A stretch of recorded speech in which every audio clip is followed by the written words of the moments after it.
Hello my YouTube family. ઘણા time પછી આપણે મળીએ છીએ, ઘણા લાંબા સમય પછી મળીએ છીએ પાછા. હું આજે આવી ગઈ છું એક નવી જ રેસિપી સાથે.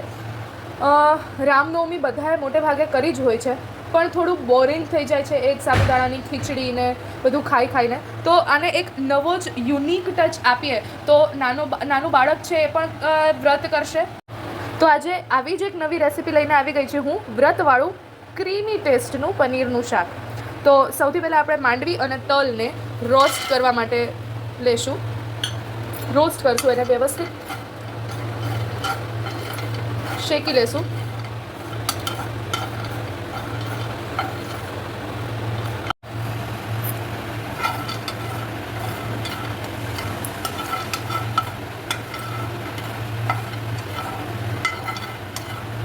બહુ નથી, આપણે આખરું નથી શેકવાનું. આપણા સિંગદાણા અને તલ બંને શેકાઈ ગયા છે.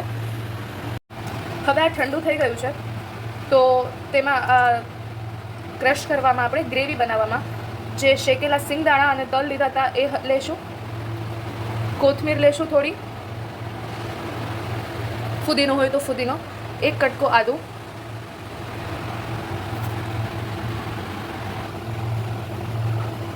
એક વાટકી મરચાં, મૂળા મરચાં મેં લીધા છે. તમે તીખું ખાઈ શકતા હો તો તમે તીખા મરચાં પણ લઈ શકો છો. અને જીરું નાખશું, થોડું પાણી ઉમેરશું. દહીં હોય તો તમે દહીં પણ નાખી શકો છો. મેં અહીંયા 1 ચમચી જેટલું દહીં લીધું છે, જેથી ક્રીમી ટેક્સચર આવે. તો હવે આને આપણે ગ્રાઇન્ડ કરી લઈશું. એકદમ ક્રીમી ટેક્સચર આવ્યું છે. હવે આપણે પનીરને શેલો ફ્રાય કરી લઈએ. મેં એના માટે થોડું તેલ લીધું છે. આપણું તેલ છે ગરમ થઈ ગયું છે. હવે પનીરને થોડું શેલો ફ્રાય કરી લઈશું.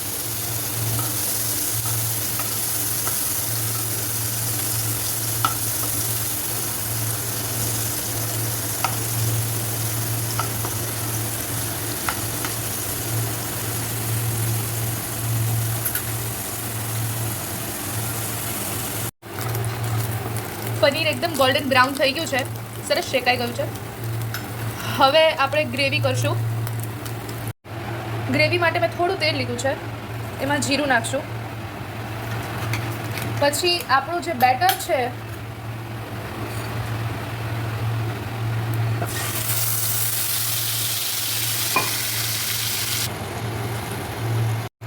આપણે પનીર એડ કરી દીધું છે. તો તૈયાર છે આપણું વ્રતનું પનીરનું ક્રીમી ટેક્સચરવાળું ગ્રેવીનું શાક. અને આપણે હરાભરા પનીર પસંદા પણ કહી શકીએ છીએ. તો આને રાજગરાના થેપલા સાથે સર્વ કરો, ખાઓ અને ખુશ રહો. તો તૈયાર છે આપણી રામનવમીની સ્પેશિયલ થાળી. Happy Ramnavami to all of you.